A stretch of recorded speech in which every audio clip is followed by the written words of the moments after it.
오늘 예수로 살리라는 제목으로 주신 말씀 전하겠습니다.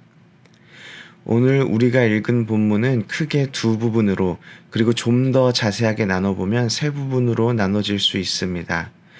1절에서 4절까지는 회개에 대한 하나님의 촉구이며 5절에서부터 10절까지는 유다 심판에 대한 예언으로 이루어져 있습니다. 1절에서 4절을 좀 더 자세하게 구분해 보면 1절과 2절은 어제 이어서 이스라엘을 향한 하나님의 회개의 촉구입니다. 1절을 보면 여호와께서는 내가 돌아오려거든 내게로 돌아오라 라고 말씀하시면서 돌아오는 것이 회개의 중요한 핵심임을 알 수가 있습니다. 하나님을 향하던 이스라엘 백성들이 풍요의 신들을 향하여 시선을 돌렸습니다. 애굽에서 그들을 구원해 주신 구원자로부터, 광야에서 그들을 지키고 인도해 주신 인도자로부터, 그리고 그들을 친히 아들이라 불러주시는 하나님으로부터 그들이 떠났습니다.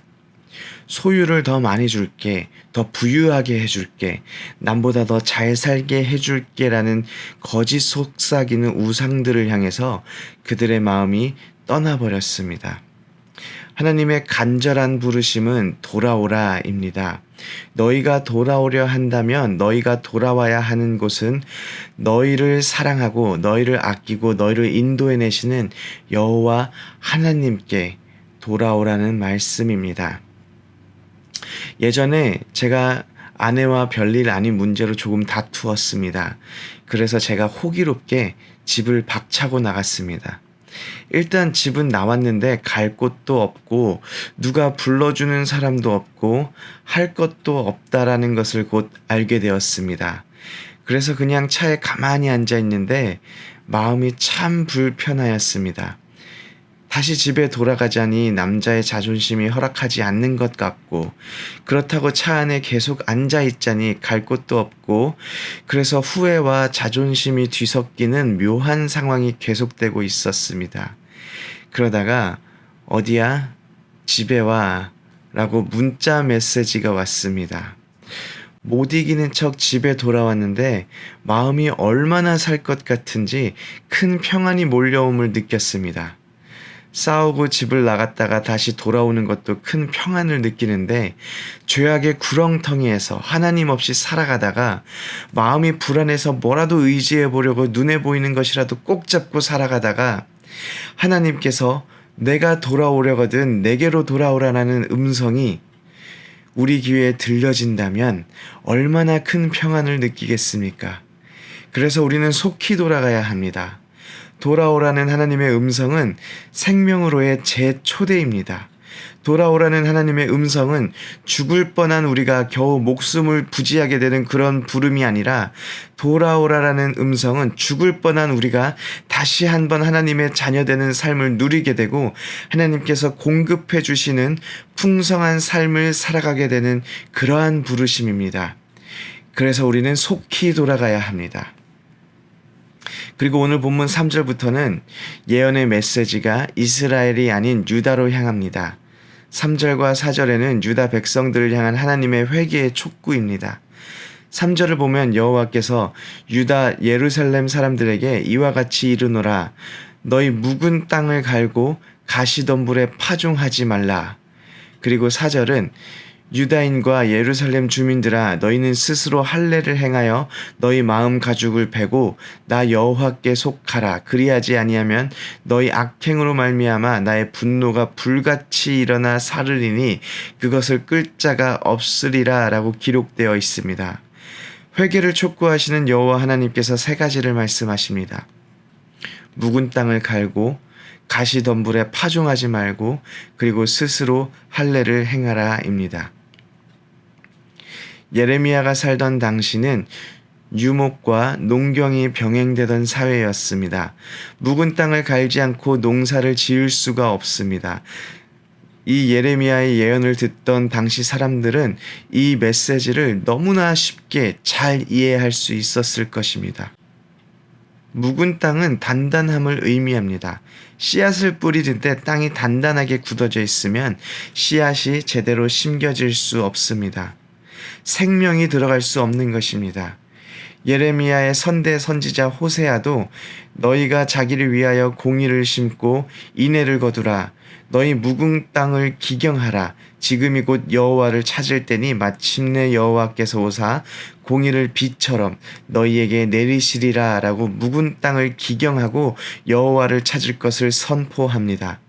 묵은 땅은 이제까지 품어왔던 옛 마음과 옛 생활의 모습을 의미할 수 있습니다. 예레미야의 묵은 땅을 갈라, 호세아의 묵은 땅을 기경하고 여호와를 찾으라는 의미는 새로운 마음과 새로운 삶의 방식을 예비하라라는 말입니다. 또한 가시덤불에 파종하지 말라고 말을 합니다.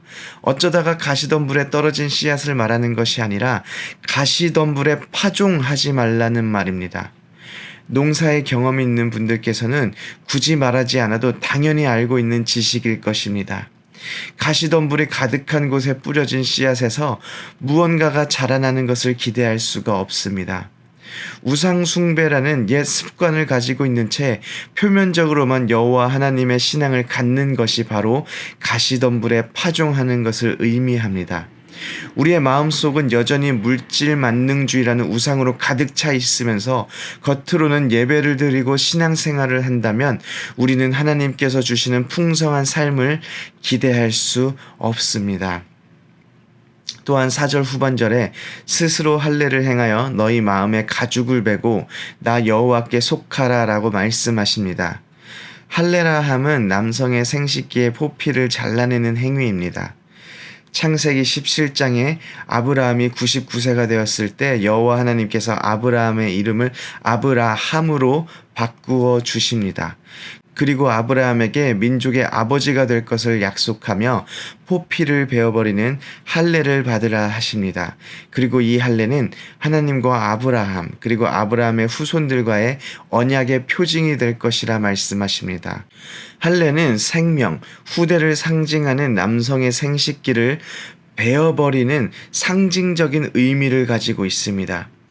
그 뜻은 이제부터는 생명이 하나님께 속하였음을, 큰 민족을 이루게 하신다는 약속이 하나님께 속하였음을 인정하는 것입니다.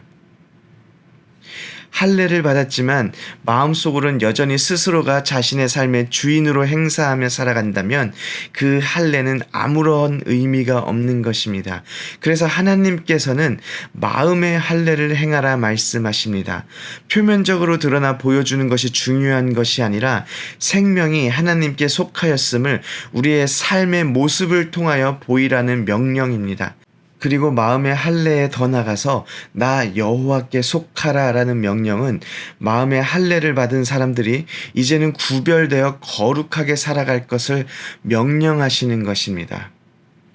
그런데 심령이 묵은 땅과 같이 딱딱한 것, 우리의 심령이 가시덤불로 덮여 있는 것, 마음의 할례를 받지 못한 마음들을 우리가 어떻게 알 수 있을까요? 다시 말해서 내 마음이 묵은 땅과 같이 딱딱해 있는지 아니면 기경되어 금방이라도 씨를 뿌려도 될 만큼 부드러운지, 마음속에 가시덤불이 다 제거가 되어 있는지 아닌지, 우리의 마음이 할례를 받지 못하였는지 아닌지 어떻게 알 수 있겠냐라는 말입니다. 단순히 거짓말을 하여서 교회에 있는 다른 지체가 자꾸 미워 보여서 내 마음이 묵은 땅과 같구나, 가시덤불이 많이 있구나, 마음의 할례를 받지 못했구나 말할 수 있는 것일까요? 그런 것들로도 어느 정도 말할 수 있겠지만 정확한 답이 될 수 있는지는 모르겠습니다. 정확한 답은 바로 예수 그리스도입니다. 정확한 기준이 바로 예수 그리스도입니다. 우리의 삶이 예수 그리스도를 향하고 있는지, 예수 그리스도를 추구하고 있는지, 그리고 예수 그리스도의 장성한 분량까지 자라나는 것에 기쁨과 감사함으로 기꺼이 손해를 감수하며 우리의 삶을 드리고 있는지 스스로 점검하기를 원합니다. 오늘 말씀을 기억하여 예수 그리스도를 항상 기억하여 마음의 묵은 땅을 개간하고 가시덤불을 제거하여 마음의 할례를 행해 예수로 살아가는 오렌지 한인교회 모든 성도님들이 되시기를 소원합니다.